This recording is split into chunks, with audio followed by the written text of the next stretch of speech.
Dalawang pulang guhit. Hindi isa, kundi dalawa.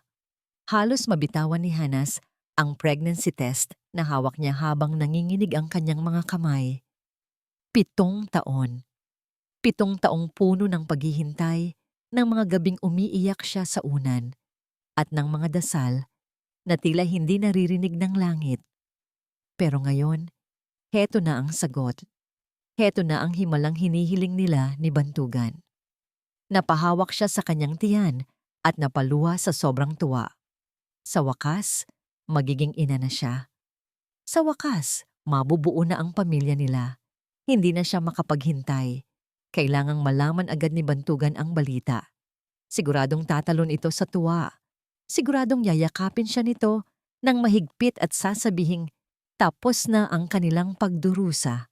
Dali-daling lumabas si Hanas ng banyo. Ang bawat hakbang niya ay puno ng pananabik. Ang tahimik na hallway ng kanilang malaking bahay ay tila biglang nagkaroon ng musika. Pero pagtapat niya sa pinto ng kanilang kwarto, natigil ang musika. Bukas ng bahagya ang pinto. May mga damit na nagkalat sa sahig. Isang pamilyar na blouse na pula. Blouse na paborito ng kanyang best friend na si Sidapa. Kumabog ng malakas ang dibdib ni Hanas, hindi dahil sa tuwa, kundi dahil sa kaba na biglang bumara sa kanyang lalamunan. Dahan-dahan niyang itinulak ang pinto. Ang tumambad sa kanya ay isang bangungot na kahit sa panaginip ay hindi niya inakala. Sa kabilang dulo ng kwarto, sa kama kung saan sila nangako ng walang hanggang pag-ibig, nakita niya si Bantugan at hindi siya nag-iisa. Nakayakap sa kanya si Sidapa, ang babaeng tinuring niyang kapatid mula pagkabata. Nanigas si Hanas sa kinatatayuan niya. Ang pregnancy test na hawak niya ay dumula sa kanyang mga daliri at bumagsak sa sahig. Lagapak. Ang tunog ng plastik na tumama sa sahig ay parang baril na pumutok sa loob ng kwarto.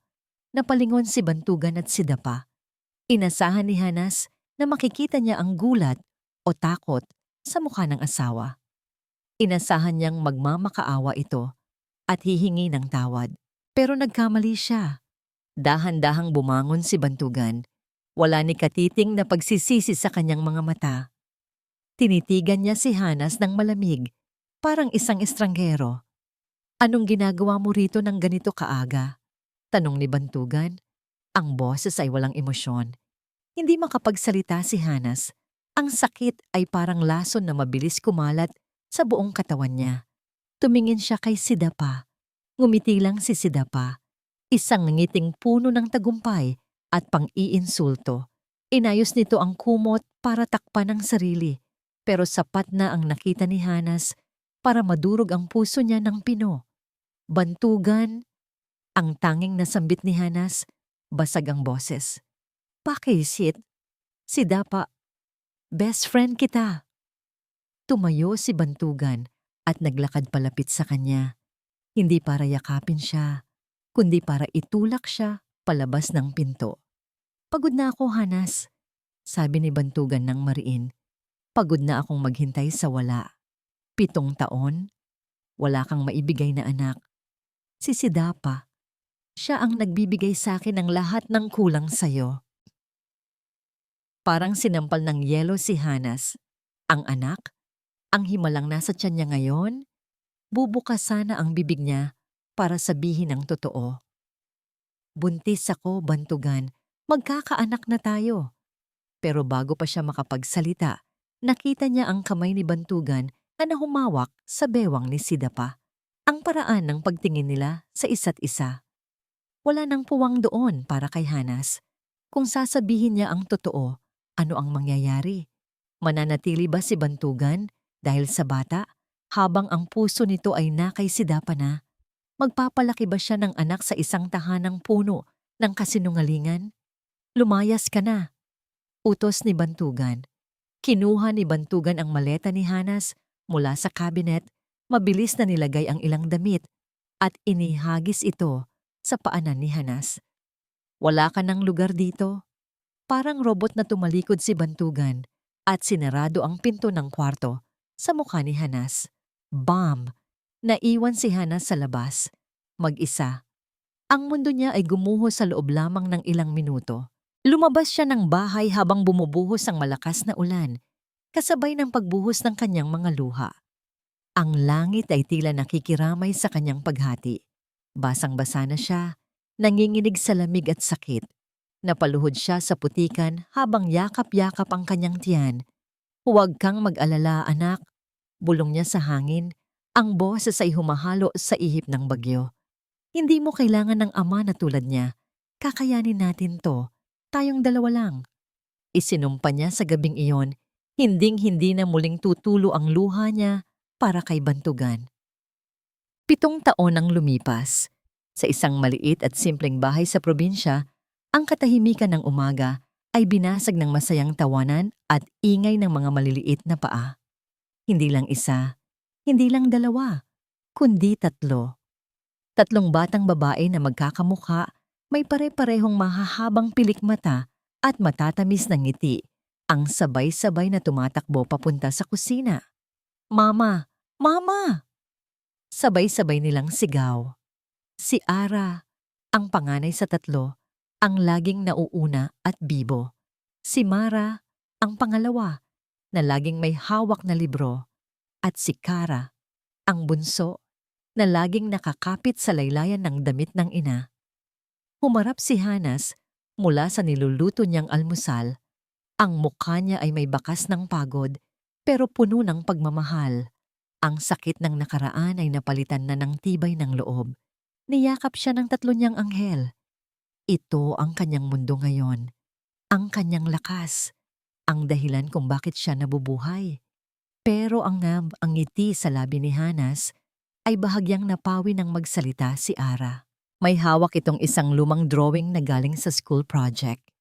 Ma, tanong ni Ara. Ang mga mata ay puno ng inosenteng kuryosidad na matagal nang kinatatakutan ni Hanas. Lahat po ng kaklase namin may drawing ng papa nila. Bakit po kami wala? Nagtinginan sina Mara at Kara, naghihintay din ng sagot. Nasaan po ang tatay namin, ma? Bakit hindi po namin siya kilala? Napalunok si Hanas. Tumingin siya sa bintana, kung saan ang anino ng nakaraan ay tila nagbabadya muling bumalik. Ang 7 taong katahimikan ay mukhang malapit nang matapos. Napabuntong hininga ng malalim si Hanas. Tinitigan niya ang 3 pares ng matang nag-aabang sa kanyang sagot. Sa loob ng 7 taon, inihanda na niya ang sarili para sa sandaling ito. Pero ngayong nandito na, parang may bikig pa rin sa kanyang lalamunan. Lumuhod siya para maging kapantay ang mukha ni na Ara, Mara at Kara. Pinilit niyang ngumiti. Kahit na ang puso niya ay kumikirot sa alaala ng huling gabing nakita niya ang ama ng mga ito. Makinig kayo, malumanay na sabi ni Hanas habang hinahaplos ang buhok ni Kara. Hindi ba napapansin niyo? Si Mama, superhero. Kumunot ang noo ni Ara. Po? Kasi, pagpapatuloy ni Hanas, ako ang nanay niyo at ako rin ang tatay niyo. 2 ang trabaho ko, kaya double ang love ko para sa inyo. Kulang pa ba yon? Nagkatinginan ang 3 bata. Si Mara, na laging seryoso, ang unang yumakap sa kanya. Hindi po kulang, ma. Sobra-sobra pa.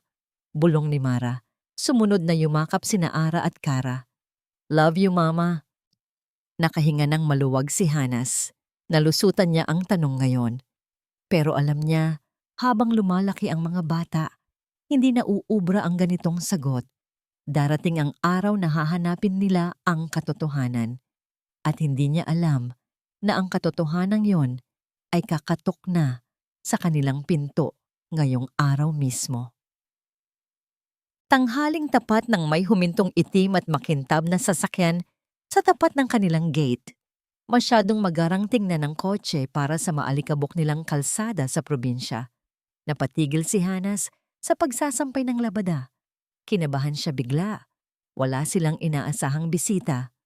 Bumaba mula sa sasakyan ang isang lalaking naka-Amerikana. May bitbit itong briefcase at mukhang seryoso. Lumapit si Hanas sa gate, pinunasan ng basang kamay sa kanyang apron. Sino po sila? Magandang tanghali. Bati ng lalaki, formal ang tono. Ako si Attorney Valdez. Kayo po ba si Mrs. Hanas Del Sol? Natigilan si Hanas sa pagkarinig ng apelyidong yon. Matagal na niyang hindi ginagamit ang Del Sol. Hanas na lang po. Matigas niyang sagot. At wala akong kailangan sa anumang inaalok ninyo. Tumalikod na sana si Hanas para pumasok. Pero ang sunod na sinabi ng abogado ay nagpako sa kanya sa kinatatayuan. Ipinadala ako rito ni Mr. Bantugan del Sol. Parang may malamig na hangin na dumaan sa likod ni Hanas. Humarap siya ulit.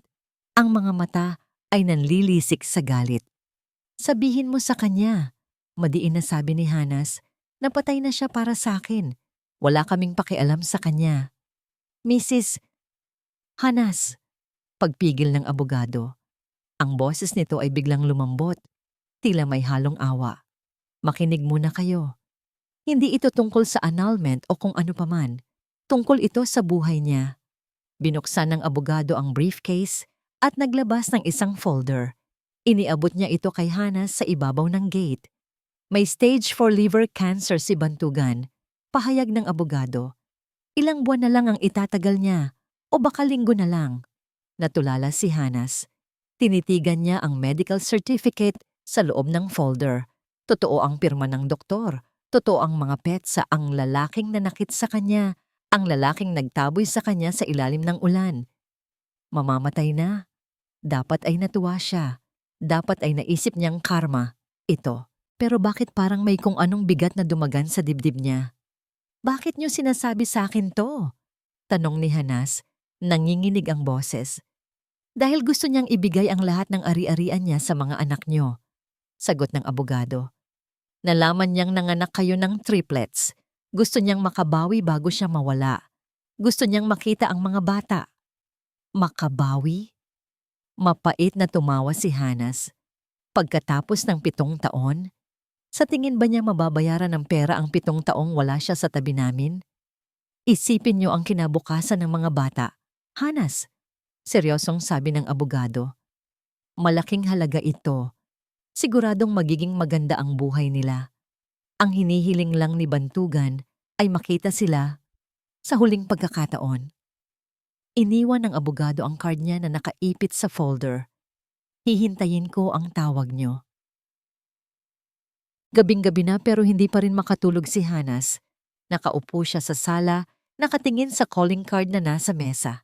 Sa kwarto, mahimbing na natutulog ang 3 bata. Si Ara na nakanganga, si Mara na yakap ang libro, at si Kara na nakabaluktot. Tinignan ni Hanas ang paligid ng bahay nila. Luma na ang bubong at tumutulo kapag umuulan. Ang sahig ay may mga gasgas na. Hirap siya sa pagtatrabaho bilang labandera at tindera para lang mapag-aral ang mga ito. Kung tatanggapin niya ang alok ni Bantugan, hindi na mahihirapan ang mga anak niya. Makakapag-aral sila sa magagandang eskwelahan. Magkakaroon sila ng komportableng buhay, pero kapalit nito ang pagbubukas muli ng sugat na pilit na niyang pinaghilom. Kapalit nito ang pagharap muli sa lalaking dumurog sa kanya. Kaya ba niyang lunukin ang pride niya para sa mga anak niya? Biglang tumunog ang cellphone niya. Napakunot noo si Hanas. Unknown number. Hating gabi na. Sinagot niya ito nang may pag-aalinlangan. Hello? Kumusta, best friend? Nanigas ang buong katawan ni Hanas. Ang boses na yon. Matamis pero nakakalason. Ang boses na huling narinig niya 7 taon na. Ang nakakaraan habang nakahiga sa kama kasama ang asawa niya. Si Dapa. Bulong ni Hanas. Punong-puno ng puot. Tumawa ng mahina si Sidapa sa kabilang linya. Nabalitaan kong dinalaw ka ng abogado. Bilis talaga ng balita. Anong kailangan mo? Nanggigigil na tanong ni Hanas. Gusto ko lang sabihin sa'yo na totoo ang balita. Sabi ni Sidapa. Parang nagkukwento lang ng chismis. Mamamatay na nga ang asawa mo. Ubos na siya, Hanas. Ang dating makisig na Bantugan, isa na lang siyang bangkay na humihinga. Wala akong pakialam, sagot ni Hanas, kahit nanginginig ang kamay niya sa higpit ng hawak sa telepono. Talaga? Pang-iinis ni Sidapa. Pero alam kong pupunta ka. Alam kong hindi mo matitiis na hindi makita kung gaano siya kamiserable ngayon. At alam mo ba, hinihintay kita. Tumahimik sandali sa kabilang linya bago muling nagsalita si Sidapa, mas seryoso at mas malamig ang tono ngayon. Pumunta ka dito, Hanas. Dalhin mo ang mga anak mo. Tignan natin kung maililigtas mo pa siya o kung matatapang ka bang panoorin ang huling hininga niya habang hawak ko ang kamay niya. Pinatayan siya ng telepono.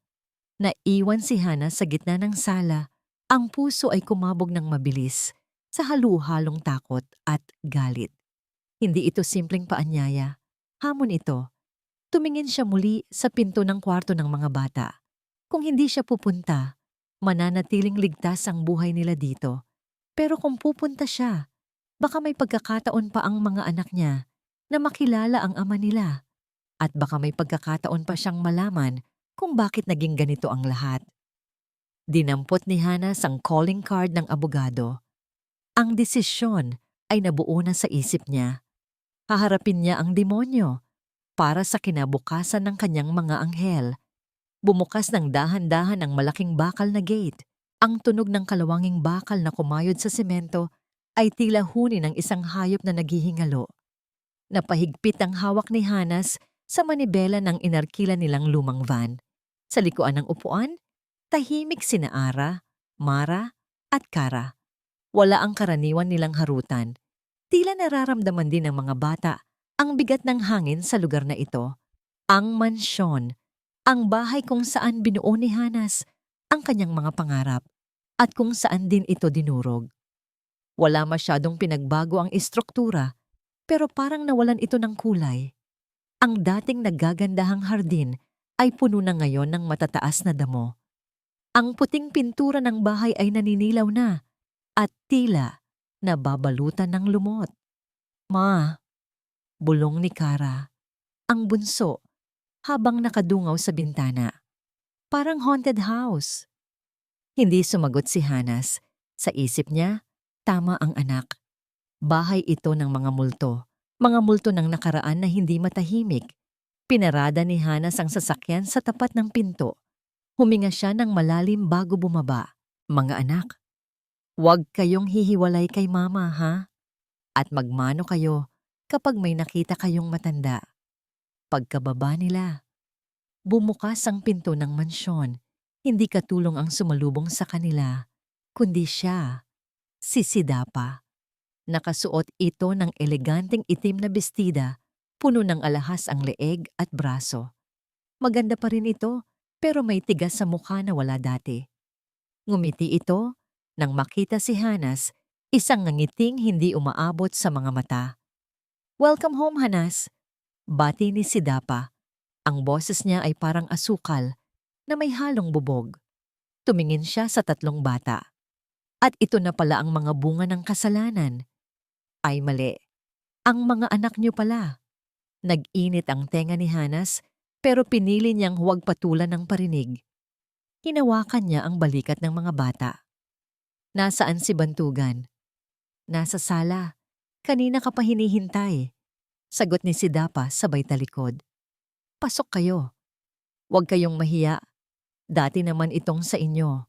Sumunod si Hanas. Ang loob ng bahay ay amoy gamot at luma. Madilim ang paligid dahil nakasara ang lahat ng kortina. Sa gitna ng malawak na sala, may isang wheelchair na nakatalikod sa kanila. Bantugan, tawag ni Sidapa. Nandito na ang ex-wife mo at ang mga bata. Dahan-dahang umikot ang wheelchair. Napasinghap si Hanas at napatakip ng bibig. Kung hindi sinabi ni Sidapa na si Bantugan iyon, hindi niya ito makikilala. Ang dating matipuno at gwapong lalaki ay wala na. Ang nasa harap niya ngayon ay halos butot balat na lang. Lubog na lubog ang mga mata nito at ang balat ay madilaw at kulubot. Ang buhok nito ay manipis na at puti. Para siyang nakatingin sa isang bangkay na pilit na binubuhay. Hahanas? Ang boses ni Bantugan ay garalgal at mahina. Parang nanggagaling sa ilalim ng lupa. Nang makita niya ang tatlong bata sa likod ni Hanas, Biglang nangilid ang luha sa malalim niyang mga mata. Nanginig ang kamay ni Bantugan habang pilit itong inaangat para abutin ang mga bata. Mama, anak ko. Pero sa halip na lumapit, umatras ang tatlong bata. Kumapit sila nang mahigpit sa palda ni Hanas. Ma, natatakot ako, bulong ni Ara. Nadurog ang puso ni Hanas sa eksena. Galit siya kay Bantugan, oo. Pero walang sino man ang nararapat na maging ganito ang kalagayan. Lumapit si Hanas. Hila-hila ang mga bata. Aramara-kara, siya ang papa nyo. May sakit lang siya. Kaya siya ganyan. Sige na, magmano kayo. Dahan-dahang lumapit si Mara, ang pinakamatapang sa tatlo. Hinawakan niya ang nanginginig na kamay ni Bantugan at nagmano. Kaawaan po kayo ng Diyos, sabi ni Mara. Bumuhos ang luha ni Bantugan. Hinawakan niya ang maliit na kamay ni Mara at idinikit ito sa pisngi niya. Pumikit siya, tila ninanamnam ang init ng palad ng anak na ngayon lang niya nahawakan. Ang init ng balat ng kanyang anak ay tila enerhiya na dumaloy sa nanlalamig niyang katawan. Salamat! Garalgal na bulong ni Bantugan. Salamat, Hanas. Dinala mo sila. Dahan-dahan ding lumapit sina Ara at Kara. Nakita nilang hindi naman nananakit ang kanilang ama, kahit na nakakatakot ang itsura nito. Nagmano rin sila.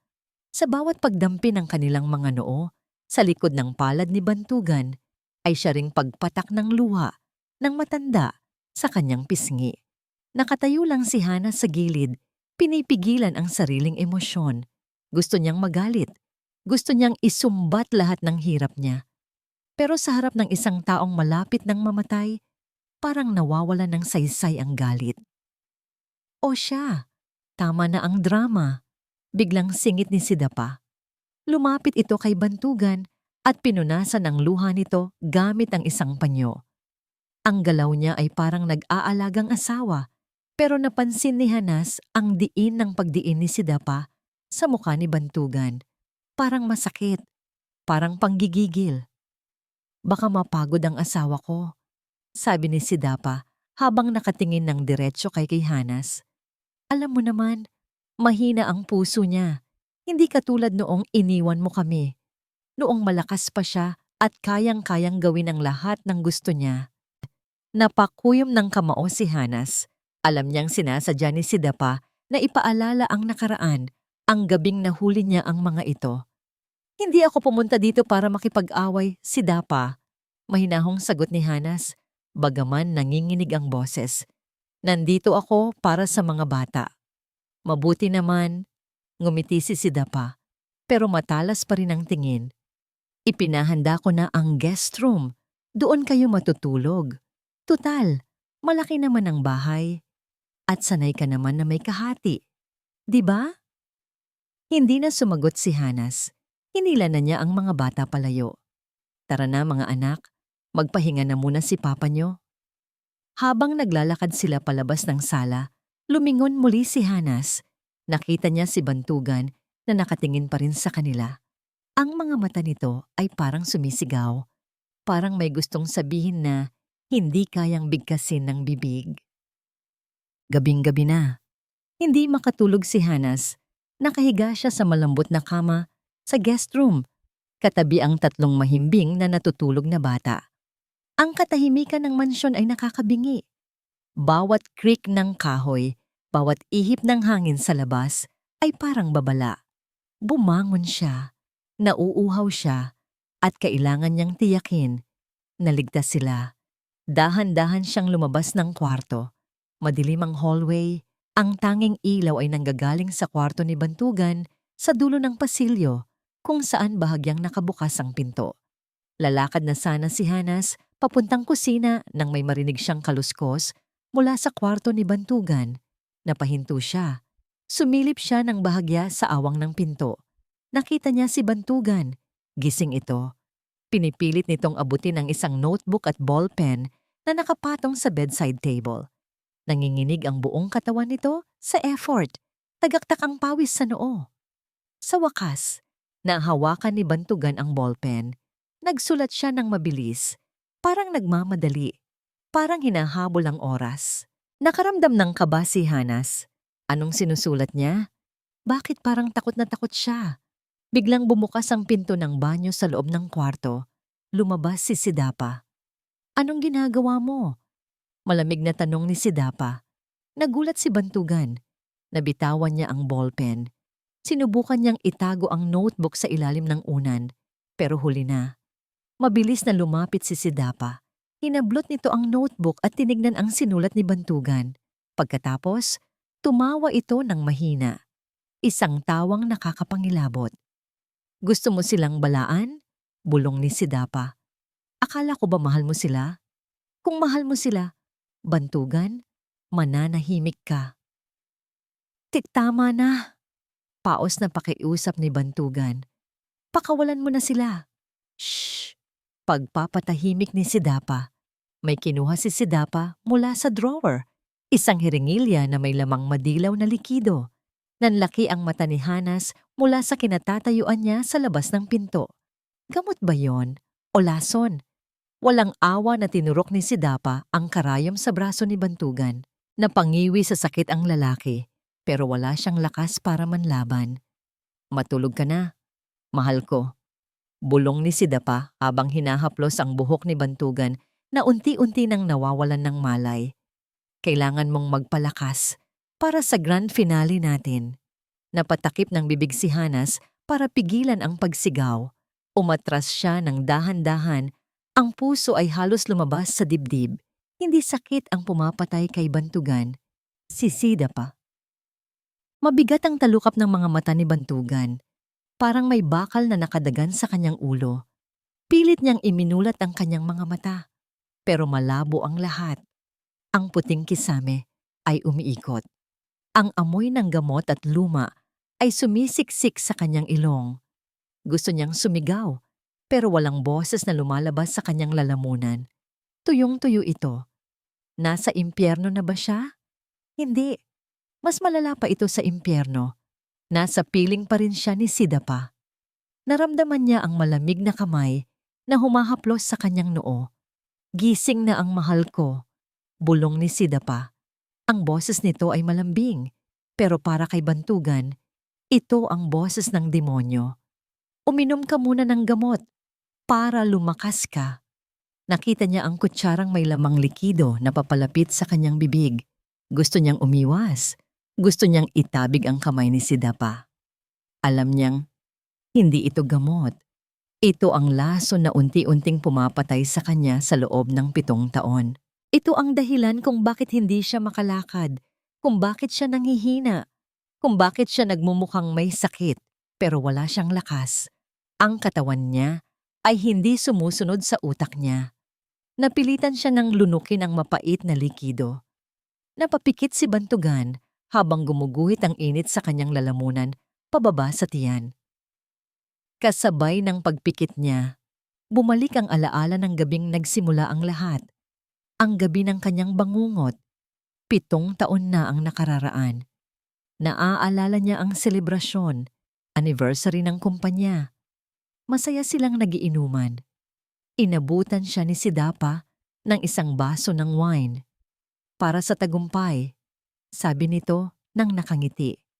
Ininom niya iyon. Tiwala siya kay Sidapa. Best friend ito ng asawa niya. Kapatid ang turingan nila. Pero pagkatapos ng isang lagok, nagdilim ang lahat. Nagising na lang siya sa isang kwarto. Masakit ang ulo, hubot-hubad. At sa tabi niya, nakahiga si Sidapa. Wala ring saplot. Bago pa siya makapag-react, bago pa niya maitulak si Sidapa, bumukas ang pinto. Pumasok si Hanas. Ang gulat at sakit sa mata ng asawa niya ay parang punyal na tumarak sa dibdib ni Bantugan. Nang umalis si Hanas at habulin niya sana ito, hinawakan ni Sidapa ang braso niya. Ang mukha nito ay seryoso, wala na ang ngiti. Subukan mong habulin siya, banta ni Sidapa. At papatayin ko siya. Nanigas si Bantugan. Anong sinasabi mo? Naglabas si Sidapa ng mga litrato. Litrato ni Hanas na naglalakad sa kalsada. Litrato ng bahay nila. Litrato ng mga magulang ni Hanas. Wasakin mo ang puso niya, Bantugan. Utos ni Sidapa ng madiin. Paalisin mo siya. Sabihin mong hindi mo na siya mahal. Dahil kung hindi, sisiguraduhin kong hindi na siya sisikatan ng araw. Alam kong buntis siya, Bantugan. Gusto mo bang madamay ang bata? Doon gumuho ang mundo ni Bantugan. Para iligtas ang mag-ina niya, kailangan niyang maging kontrabida. Kailangan niyang maging demonyo sa paningin ni Hanas para lumayo ito. Para makaligtas ito mula sa totoong demonyo na nasa tabi niya. Bantugan, nakatulala ka na naman. Bumalik si Bantugan sa kasalukuyan. Nasa harap niya ulit si Sidapa, nakangiti habang pinupunasan ang bibig niya. May bisita ka, sabi ni Sidapa. Gusto kang makita ng mga anak mo bago sila umalis papuntang parke. Nabuhayan ng loob si Bantugan. Ang mga anak niya, sina Ara, Mara at Kara. Bumukas ang pinto at pumasok ang tatlong bata. Medyo naiilang pa rin sila, pero lumapit sila sa wheelchair niya. Wala si Hanas, malamang ay kinakausap ito ng abogado sa labas. Isa pang tauhan ni Sidapa. Ito na ang pagkakataon. Papa, bati ni Mara. Tinignan ni Bantugan si Sidapa.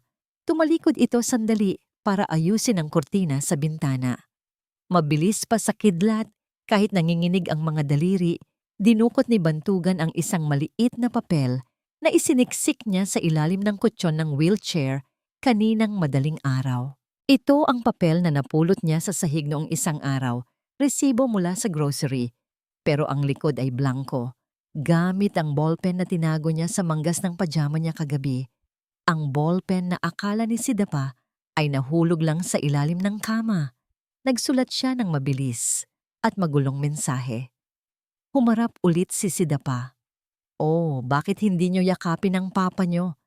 Lumapit si Ara, ang panganay. Niyakap niya si Bantugan. Amoy baby powder at araw ang anak niya. Napaluha si Bantugan. Gusto niya itong yakapin ng mahigpit at wag nang bitawan. Gusto niyang sabihing, mahal na mahal ko kayo, patawarin niyo ako. Pero wala nang oras. Habang yakap niya si Ara, dahan-dahan, maingat na maingat, isiniksik ni Bantugan ang nilukot na papel sa bulsa ng jacket ni Ara. Ramdam niya ang bilis ng tibok ng puso niya. Kung makita ito ni Sidapa, tapos na silang lahat. Kumalas si Ara sa yakap. Tumingin ito sa kanya ng may pagtataka. Parang naramdaman ang kamay niya sa bulsa nito. Tinitigan siya ni Bantugan sa mata. Basahin mo, sabi ng kanyang isip. Parang awa mo na anak, basahin niyo. Sige na kids, palakpak ni Sidapa. Kailangan nang magpahinga ni Papa. Aalis na tayo. Lumabas na ang mga bata. Naiwan si Bantugan na nakatingin sa papalayong likod ni Ara. Dasal. Iyon lang ang natitira sa kanya. Dasal na sana ay makuha nila ang mensahe. Dahil sa papel na yon, nakasulat ang katotohanang pwedeng magligtas sa kanila o pumatay sa kanya ng tuluyan. Mama, may papel po sa bulsa ko. Napahinto si Hanas sa pagtutupi ng damit. Nasa guest room sila, nagpapahinga matapos ang tanghalian. Lumapit sa kanya si Ara, ang panganay. Hawak ang isang nilukot na piraso ng papel. Saan galing yan, anak? Tanong ni Hanas habang kinukuha ang papel. Nilagay po ni Papa sa jacket ko kanina nung niyakap ko siya. Inosenteng sagot ni Ara. Kumabog ang dibdib ni Hanas. Bakit maglalagay ng papel si Bantugan ng patago? Dahan-dahan niyang binuklat ang nilukot na resibo. Halos hindi mabasa ang sulat. Magulo? Parang sinulat ng taong nanginginig ang kamay o nagmamadali. Pero kilala niya ang penmanship na ito. Sulat kamay ito ni Bantugan. Binasa niya ang tatlong maiikling pangungusap na nakasulat sa likod ng resibo. Takbo. Hindi sakit. Lason. Nanlamig ang buong katawan ni Hanas. Nabitiwan niya ang papel. Lason. Biglang bumalik sa alaala niya ang eksena kagabi. Ang pagturok ni Sidapa ng gamot kay Bantugan. Ang takot sa mga mata ng asawa niya. Ang mabilis na paghina nito sa loob ng mansyon na ito. Hindi cancer ang pumatay kay Bantugan. Pinapatay siya. At kung totoo ang hinala niya, nasa panganib din silang mag-iina. Mama, okay ka lang po?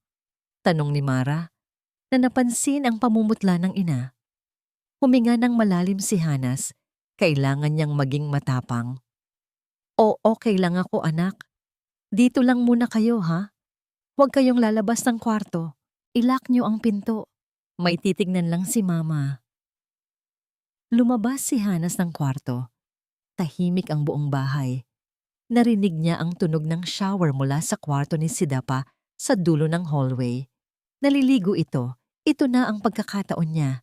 Dali-daling pumasok si Hanas sa kwarto ni Sidapa. Amoy lavender at mamahaling pabango ang kwarto.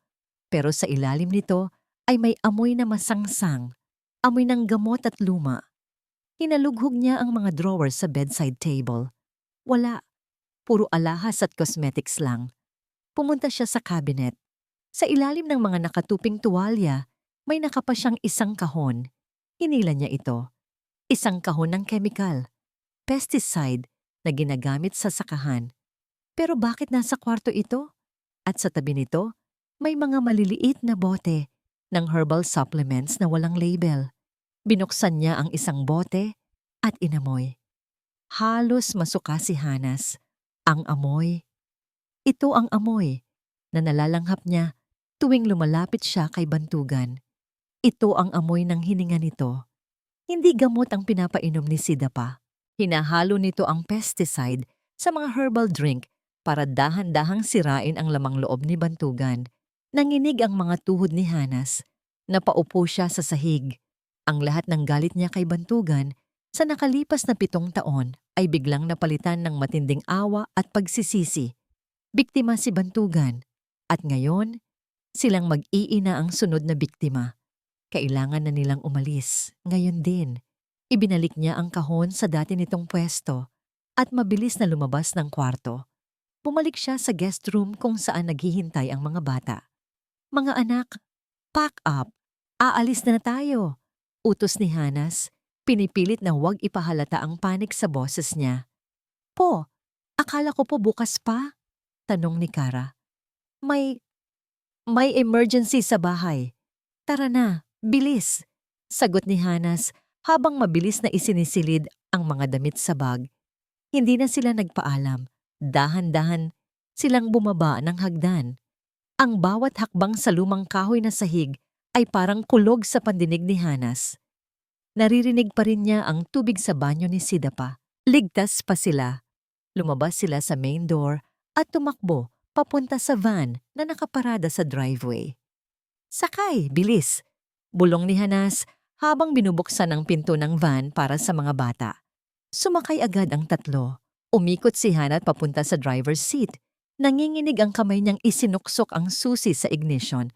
Umandar ang makina. Vroom! Salamat sa Diyos. Inapakan niya ang gas para umatras. Pero tad. Mabigat ang takbo ng sasakyan. Parang ayaw gumalaw. Bumaba si Hanas para tignan. Halos himatayin siya sa nakita niya. Ang 4 na gulong ng van, lahat ay butas. Hiniwa ng patalim. Hindi! Bulong ni Hanas, napahawak sa ulo niya. Hindi pwede to. Ma! Si Tita Sidapa! Sigaw ni Ara mula sa loob ng van. Napalingon si Hanas sa veranda ng mansyon. Nakatayo doon si Sidapa. Basa pa ang buhok, nakabalot ng tuwalya, at may hawak na baso ng juice. Nakatingin ito sa kanila mula sa itaas. Hindi ito galit. Nakangiti ito. Isang nangiting nagsasabing, "Saan ka pupunta?" Dali-daling kinuha ni Hanas ang mga bata mula sa van. Takbo! Sa gate! Tatakbuhin natin hanggang kalsada. Hinawakan niya ang kamay ni Ara at Mara habang buhat-buhat si Kara. Tumakbo sila papunta sa malaking bakal na gate. Hingal na hingal sila nang makarating sa gate. Inabot ni Hanas ang trangkahan. Nakapadlock. Isang malaki at makapal na kadena ang nakapulupot sa gate. Kinalampag ni Hanas ang gate. Tulong! Tulong! Sigaw niya. Umaasang may dadaan na kapitbahay, pero nasa gitna sila ng malawak na lupain, walang makakarinig sa kanila. Wala nang makakarinig sa Hanas. Napalingon si Hanas. Nasa likod na nila si Sidapa. Hindi na ito nakangiti. May hawak na itong mahabang itak na panghalaman. Ang mga mata nito ay wala ng bahid ng katinuan. Sayang, sabi ni Sidapa habang dahan-dahang lumalapit. Gusto ko sanang patagalin pa ang laro, pero masyado kang matalino, best friend. Niyakap ni Hanas ang tatlong anak niya, ginawang pananggalang ang sarili niyang katawan. Nasa dead end sila, nakasara ang gate sa likod, at nasa harap nila ang baliw na si Sidapa. Wala na silang kawala. Naririnig ni Bantugan ang lahat. Kahit nakakulong siya sa kanyang kwarto sa second floor, rinig na rinig niya ang mga sigaw sa labas. Ang iyak ni Kara, ang pagsusumamo ni Hanas, ang malakas na tawa ni Sidapa na parang galing sa isang bangungot. Gusto niyang tumayo, gusto niyang tumakbo pababa at bugbugin si Sidapa. Gusto niyang protektahan ang kanyang pamilya, pero wala siyang silbi. Sinubukan niyang igalaw ang kanyang mga binti, pero parang gawa ito sa bato. Ang 7 taong pag-inom ng lason ay sumira na sa kanyang katawan. Umiyak si Bantugan sa sobrang frustration. Ang mga luha ay tumulo sa kanyang nangangayat na pisngi habang nakikinig sa kalabog ng pinto sa ibaba. Narinig niya ang pagkaladkad, ang tunog ng mga katawang bumabagsak sa sahig. "Diyan lang kayo!" Sigaw ni Sidapa mula sa ibaba. "Diyan kayo nababagay, sa bodega ng mga lumang gamit." Kalabog ng mabigat na pinto, tunog ng susi na umiikot sa lock. At pagkatapos, ang muffled na iyak ng mga bata at ang kalampag ni Hanas sa pinto. Nakulong sila. Biglang bumukas ang pinto ng kwarto ni Bantugan. Pumasok si Sidapa, humihingal, pero nakangiti ng malapad. Hawak pa rin nito ang itak. "Ayos na ang lahat, mahal ko," sabi ni Sidapa habang lumalapit sa kanya. Hinaplos nito ang mukha niya gamit ang kamay na amoy kalawang at lupa. Nasa iisang lugar na silang lahat. Hindi na sila makakaalis. At ikaw, dito ka lang. Papanoorin natin ang paglilinis. "Hahayop ka," garalgal na bulong ni Bantugan. Tumawa lang si Sidapa. "Magpapahinga lang ako sandali. Napagod ako sa paghahatid sa kanila. Pagkatapos, sisimulan na natin ang seremonya." Lumabas si Sidapa at nilock ang pinto ng kwarto ni Bantugan mula sa labas. Narinig niya ang mga yapak nito na pababa ng hagdan, papunta sa kusina. Ito na ang katapusan nila kung wala siyang gagawin. Tumingin si Bantugan sa pinto. Nakalock ito, pero ang bintana sa veranda ay bukas. Kailangan niyang makalabas. Gamit ang buong lakas na natitira sa kanya, inihagis ni Bantugan ang kanyang katawan mula sa wheelchair. Plag. Bumagsak siya sa sahig. Ang sakit ay parang kidlat na gumapang sa bawat buto niya. Napasinghap siya, pero pinigilan niyang sumigaw. Hindi siya pwedeng marinig ni Sidapa. Nagsimula siyang gumapang. Bawat pulgada ay parang 1 kilometro. Hila-hila niya ang kanyang walang pakiramdam na mga binti. Ang mga kuko niya ay kumakayod sa sahig na kahoy. Ang pawis ay tumutulo sa kanyang mata, humahalo sa kanyang mga luha. Para kay Hanas, para kay Ara, para kay Mara, para kay Kara. Inulit-ulit niya ang mga pangalang yon sa isip niya bilang mantra. Nakarating siya sa veranda. Mula doon, may hagdanang bakal na direkta papunta sa garden, malapit sa bodega kung saan nakakulong ang mag-iina. Delikado. Madulas ang bakal. At wala siyang lakas, pero wala siyang choice. Dahan-dahan, patiwarik. Ibinaba niya ang sarili sa hagdan. Ilang beses siyang muntik mahulog. Ilang beses tumama ang balakang niya sa bakal. Ang bawat untog ay nagpapadilim ng paningin niya, pero kinagat niya ang kanyang labi hanggang sa dumugo para manatiling gising. Nakarating siya sa baba. Sa damuhan, gumapang ulit siya hanggang sa marating niya ang pinto ng bodega. Hingal na hingal. Halos maubusan na siya ng hininga. Kumatok siya ng mahina. Tok, tok, tok. Tumahimik ang yak sa loob. Hanas, bulong niya sa siwang ng pinto. Bantugan, boses ni Hanas, puno ng gulat at takot. Bantugan, umalis ka na. Papatayin ka niya. Hindi. Sagot ni Bantugan, nakasandal ang noo sa pinto. Makinig ka.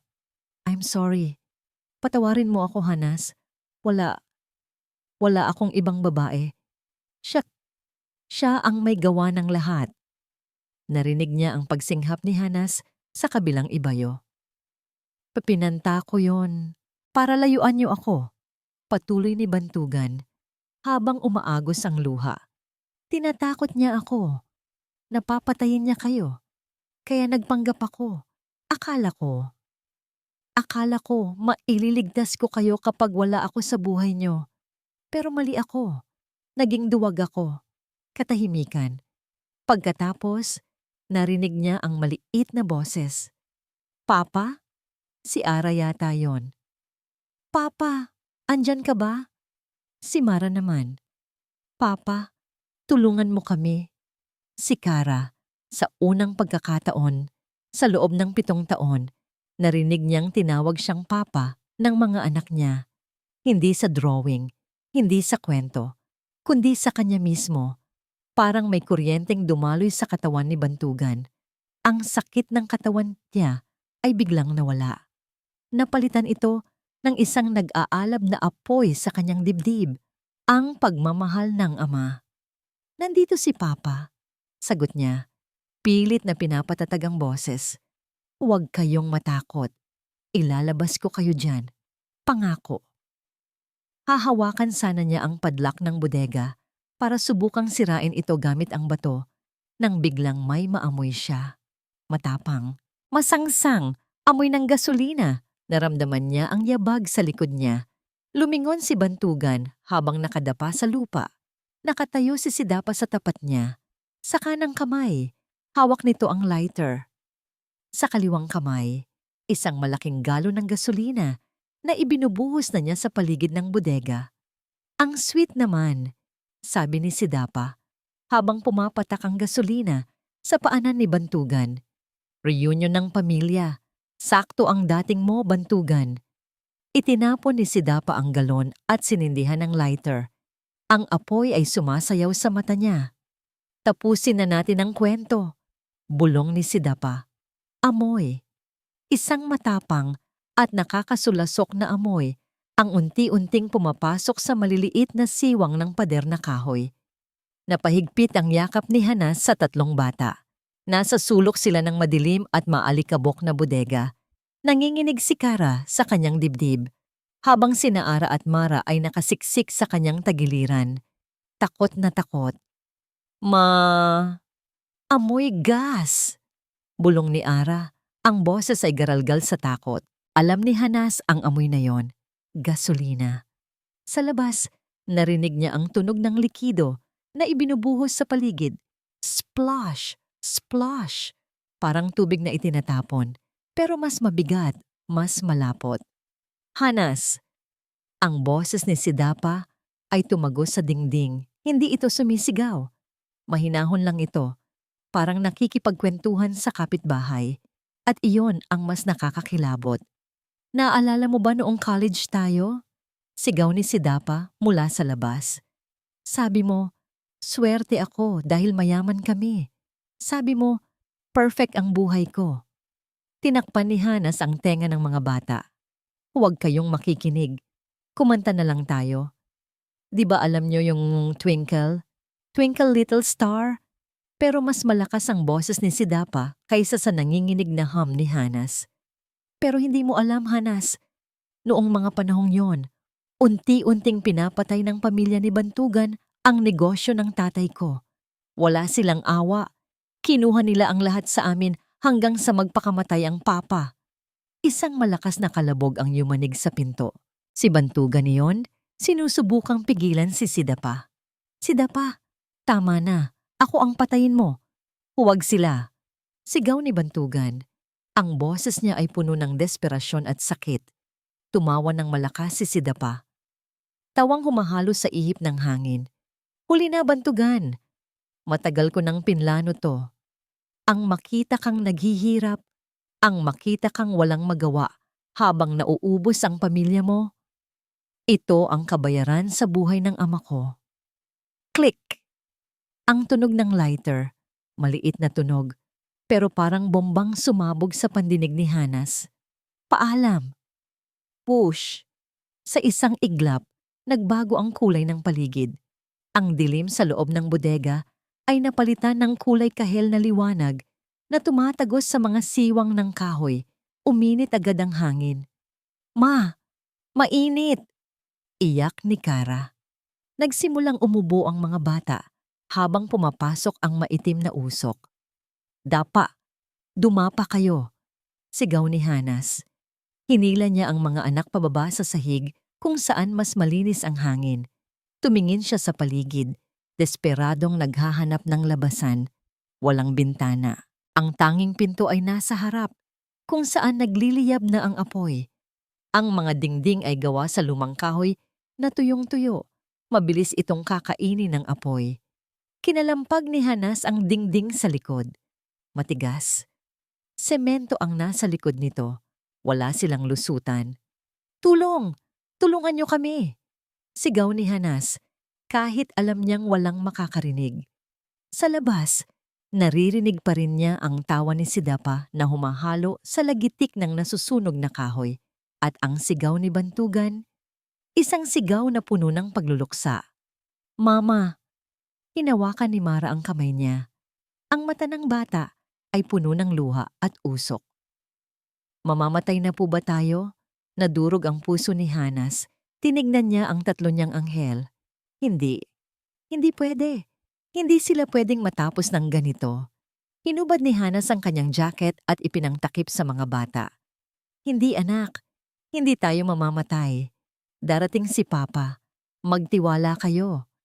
Pero habang sinasabi niya yon, naririnig niya ang isang malakas na crack mula sa itaas. Tumingala si Hanas. Ang bubong ng bodega ay nagsisimula ng bumigay. Ang mga biga ay kinakain na ng apoy. May mga baga nang nahuhulog sa paligid nila. Lalong uminit ang paligid. Parang nasa loob sila ng pugon. Ang bawat paghinga ay masakit sa baga. Inakap ni Hanas ang kanyang mga anak ng mahigpit. Ginawang panangga ang sarili niyang likod laban sa init at mga nahuhulog na debris. Pumikit siya at nagdasal ng taimtim. Kung ito na ang katapusan, hindi niya hahayaang maramdaman ng mga anak niya ang sakit ng apoy. Siya ang sasalo ng lahat. Crack boom. Isang malaking bahagi ng bubong ang bumagsak at hinarangan ang tanging daanan papunta sa pinto. Wala na. Trap na sila. Napuno ng usok at apoy ang paningin ni Hanas. Apoy. Ang huling bagay na nakikita ng mga mata ni Bantugan ay ang naglalagablab na impyerno sa kanyang harapan. Ang init ay tumatagos sa kanyang balat, pero mas mainit ang galit na sumabog sa kanyang dibdib. Narinig niya ang sigaw ni Kara. Mama, init! Ang tinig na yon ay parang latigo na humampas sa natutulog na lakas ni Bantugan. Sa loob ng 7 taon, naging lumpo siya. Naging sunod-sunuran, naging bangkay na humihinga. Pero ngayong gabi, habang nilalamon ng apoy ang kanyang pamilya, hindi siya pwedeng maging bangkay. Kailangan niyang maging ama. Aga! Sumigaw si Bantugan, isang sigaw na galing sa kaibuturan ng kanyang kaluluwa. Sa isang himala ng adrenaline at desperasyon, pinilit niyang itayo ang kanyang sarili mula sa lupa. Ang mga binti niyang matagal nang walang lakas ay nanginig, pero tumayo siya. Ang sakit ay parang libu-libong karayom, pero binaliwala niya ito. Nakita ito ni Sidapa. Ang ngiti sa labi ng babae kiwa ay napalitan ng gulat. Paano? Bulong ni Sidapa. Umaatras. Paano ka nakatayo? Hindi sumagot si Bantugan. Wala nang oras para sa salita. Buong puwersang tumalon si Bantugan at sinunggaban si Sidapa. Bumagsak silang dalawa sa damuhan. Bitawan mo ako. Mamamatay silang lahat. Hiyaw ni Sidapa. Kinakalmot ang mukha ni Bantugan, pero hindi ininda ni Bantugan ang sakit. Ang tanging nasa isip niya ay ang kandado sa pinto. Tinulak niya si Sidapa ng malakas. Tumalsik ang babae at tumama ang ulo sa paso ng halaman. Nahilo ito sandali. Ginamit ni Bantugan ang pagkakataon. Gumapang takbo siya papunta sa nagliliyab na pinto ng bodega. Ang init ay nakakapaso. Ang hawakan ng padlock ay nagbabaga na. Walang susi. Lumingon siya at nakita ang isang malaking bato sa garden. Dinampot niya ito gamit ang nanginginig na mga kamay. Blag. Pinalo niya ang padlock. Blag. Ayaw bumigay. Ang usok ay lumalabas na sa mga siwang. Naririnig niya ang ubo ng mga bata sa loob. Buksan mo! Parang awa mo na! Iyak ni Bantugan habang patuloy na pinapalo ang padlock. Klang! Sa huling hataw, bumigay ang kalawangin at mainit na bakal. Nahulog ang padlock sa lupa. Hindi ininda ni Bantugan ang lapnos sa kanyang mga palad. Sinipa niya ang pinto ng ubod lakas. Bam! Bumukas ang pinto. Bumungad sa kanya ang maitim na usok at dila ng apoy. Hanas, mga anak! Sigaw niya habang sumusuong sa loob. Ang init ay parang sumasampal sa mukha niya. Halos hindi siya makahinga. Ang usok ay pumupuwing sa kanyang mga mata. Pero nakita niya sila. Sa isang sulok, nakatakip ng jacket, nanginginig at umuubo. Bantugan! Sigaw ni Hanas nang makita ang anyo ng asawa sa gitna ng apoy. Hindi ito makapaniwala. Ang asawang lumpo ngayon ay nakatayo at sumusugod sa impyerno para sa kanila. Tumayo kayo! Bilis! Utos ni Bantugan. Inalalayan niya si Hanas at binuhat si Kara. Sina Ara at Mara ay kumapit sa laylayan ng damit ni Hanas. Paalis na sana sila nang biglang, kraak! Ang malaking biga, beam, sa kisame na kinakain na ng apoy ay bumigay. Bumagsak ito pababa, direkta sa dadaanan nila palabas. Walang oras para umiwas. Hindi! Sa isang iglap, inihagis ni Bantugan ang kanyang sarili sa ilalim ng bumabagsak na kahoy. Sinalo niya ito. Arg! Dumaga ng mabigat at nagbabagang kahoy sa likod ni Bantugan. Narinig niya ang lagutok ng kanyang mga buto. Ang balat sa balikat niya ay agad na nilapnos ng init. Napaluhod siya sa bigat, pero hindi siya bumagsak ng tuluyan. Naging tulay ang katawan niya. Hinarang niya ang kahoy para hindi madaganan ang mag-iina. Bantugan! Tili ni Hanas. Akmang lalapit ito para tulungan siya. Wag! Sigaw ni Bantugan. Ang mukha ay namumula sa effort at sakit. Ang mga ugat sa leeg niya ay lumalabas na. Huwag kang lumapit! Dumaan na kayo sa ilalim! Bilis! Hindi kita iiwan! Iyak ni Hanas. Tinitigan ni Bantugan si Hanas sa mata. Sa kabila ng apoy at usok, nakita ni Hanas ang pagmamahal na hindi namatay sa loob ng 7 taon. Hanas, bulong ni Bantugan, kahit hirap na hirap. Iligtas mo ang mga anak natin. Ito lang ang paraan para makabawi ako. Parang awa mo na. Tumakbo na kayo. Tumingin si Hana sa 3 bata na umiiyak sa takot. Alam niyang tama si Bantugan. Pikit matang hinilan ni Hana ang mga bata.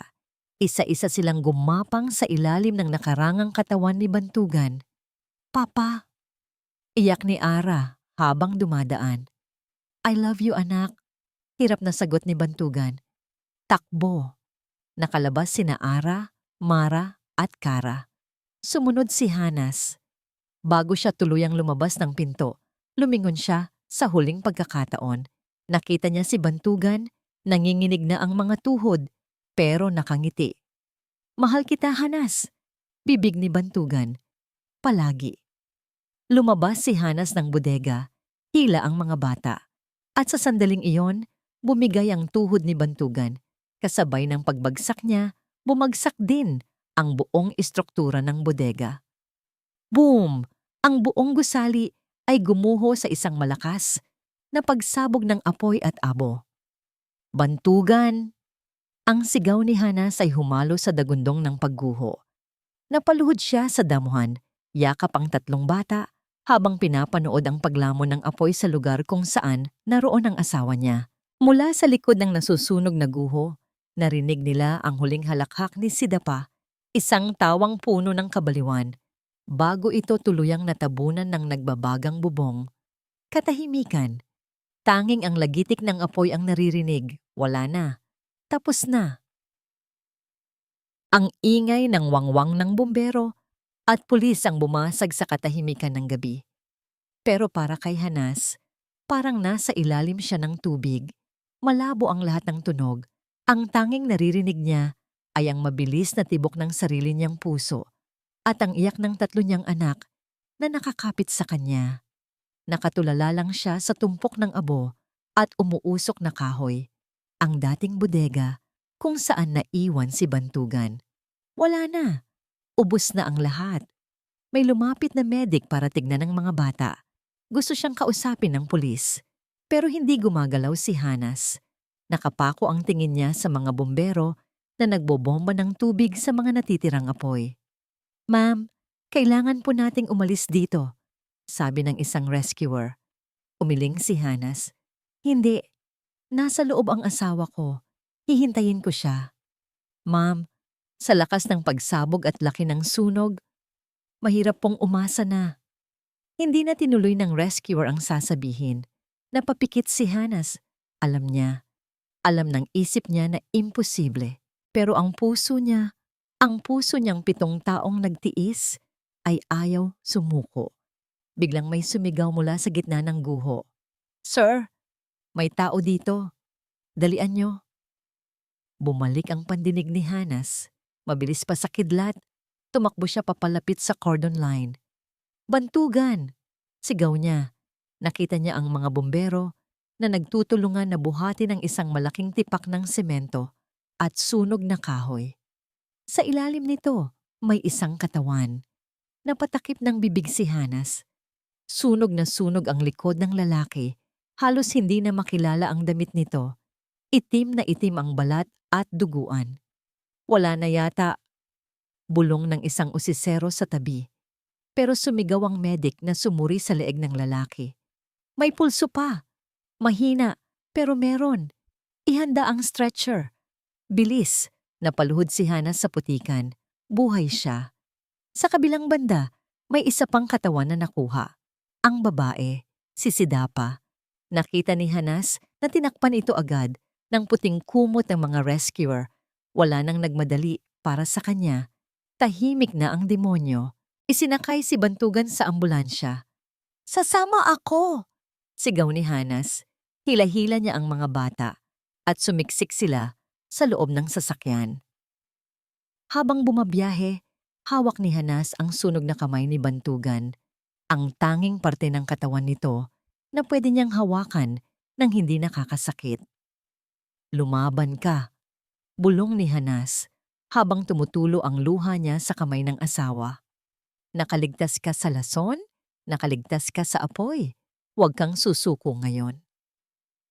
Sa ospital, ang oras ay tila tumigil.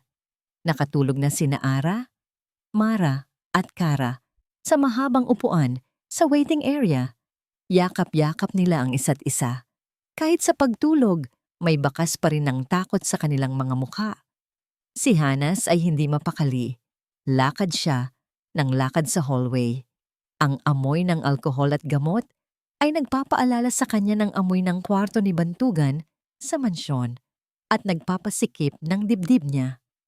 Bumukas ang pinto ng emergency room. Lumabas ang doktor na may suot na surgical gown. Pagod ang mukha nito. Sinalubong agad siya ni Hanas. "Doc, kumusta po ang asawa ko?" Huminga ng malalim ang doktor bago nagsalita. "Mrs. Isang himala na buhay pa siya." Nakahinga ng maluwag si Hanas. "Salamat sa Diyos." Pero, pagpapatuloy ng doktor, At biglang bumigat ulit ang hangin. Dahil sa tagal ng exposure niya sa lason at dahil sa bigat ng bumagsak sa likod niya, napinsala ang kanyang spinal cord. Natigilan si Hanas. Nagtamo rin siya ng third-degree burns sa 60% ng katawan niya, lalo na sa likod at mukha. Paliwanag ng doktor. Mrs., makakasurvive siya, pero hindi na siya muling makakalakad. Paralyzed na ang lower body niya habang buhay at ang mukha niya.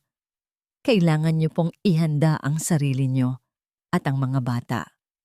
Tinignan ni Hanas ang doktor. Wala siyang nakitang awa sa sarili niya. Ang naramdaman lang niya ay purong pasasalamat. Doc, sabi ni Hanas nang may matatag na ngiti, kahit umiiyak. Kahit hindi na siya makalakad, kahit ano pa ang itsura niya, ang mahalaga, may tatay pa rin ang mga anak ko. Buhay siya. Iyon lang ang mahalaga. Tinapik ng doktor ang balikat niya.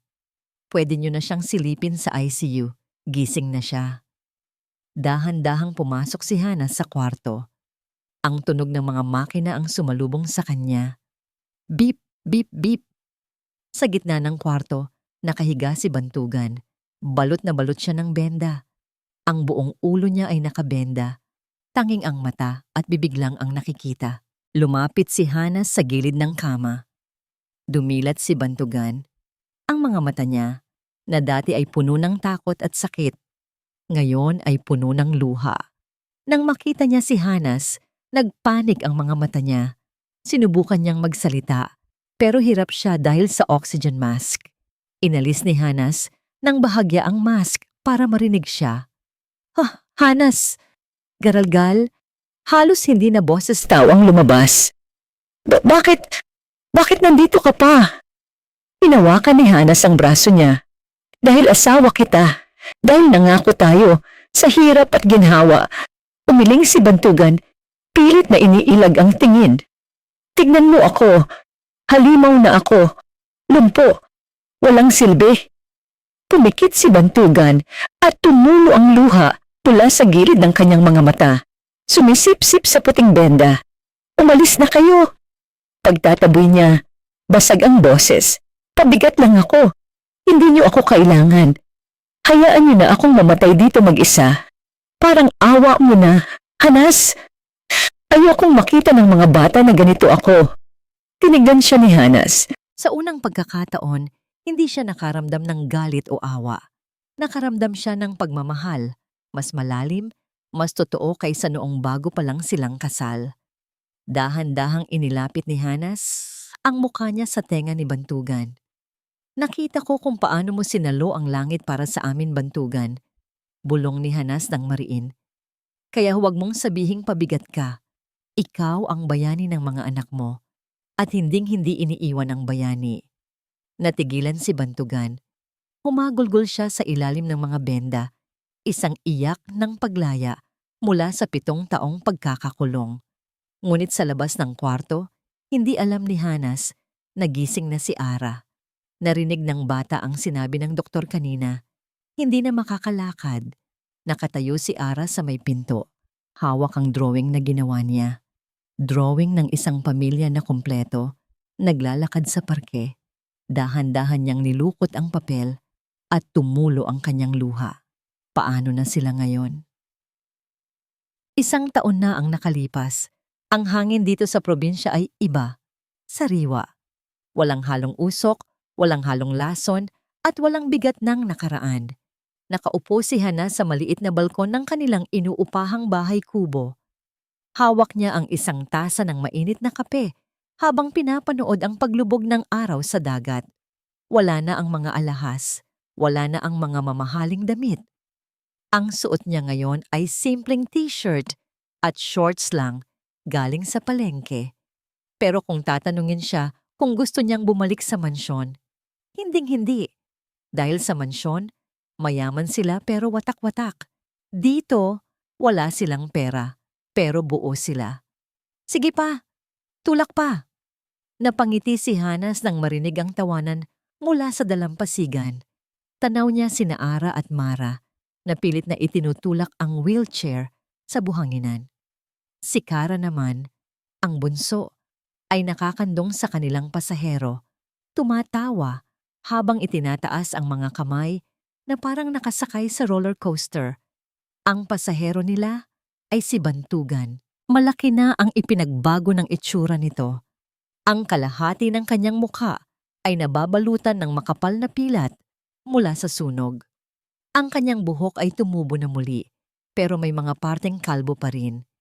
Payat siya at habang buhay nang nakaupo sa wheelchair dahil sa pinsala sa kanyang likod. Sa mata ng ibang tao, siguro ay kaaawaan siya o katatakutan. Pero sa mata ni Hanas at sa mata ng mga bata, siya ang pinakagwapong lalaki sa mundo. Ibinaba ni Hanas ang kape at naglakad papunta sa kanila. Ramdam niya ang pino ng buhangin sa kanyang mga paa.